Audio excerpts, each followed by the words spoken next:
మీకు కనబడుతున్నటువంటి హాస్టల్స్ ని మనం కట్టలేదు కాబట్టి అందుకని మనకు మెడికల్ కాలేజ్ కి మనకు పర్మిషన్ రాలేదు అని మాట్లాడుతున్నారు.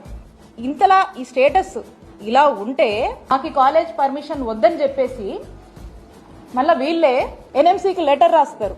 ఈ లెటర్ కూడా మీకు చూపిస్తాను, ఇది మీకు అందజేస్తాను. ఈ లెటర్ ఏమని రాస్తున్నారండి, ఇందులో ఏమని రాశారంటే ఈ లెటరు వాళ్ళు 50 సీట్లకు పులివెందల మెడికల్ కాలేజ్ కి పర్మిషన్ గ్రాంట్ చేస్తే నెక్స్ట్ ఏమైందంటే వీళ్ళు ఏమని లెటర్ పెడతారు, doctor YSR government medical college Pulivendula is not in a position to offer the infrastructure facilities completely for the upcoming students. Hence requested NMC not to consider admissions in this academic year 2024 to 25.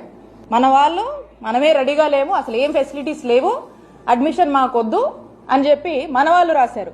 NMC has decided to withdraw the letter of permission dated 16/8/2024 issued to Dr.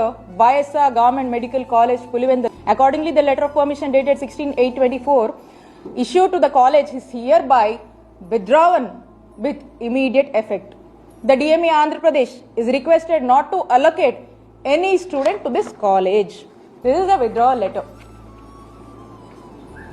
దీని అర్థం ఏంటన్నా, వచ్చేదాన్ని కూడా వద్దని చెప్పి దానికి కారణాలు కూడా మీరే చూపించి మీరే లెటర్ రాసి వస్తున్నటువంటి పర్మిషన్స్ ని కూడా ఆపినటువంటి ఘోరమైన చరిత్ర ఈ దేశ చరిత్రలో ఒక కూటమి ప్రభుత్వానికి దక్కుతుంది.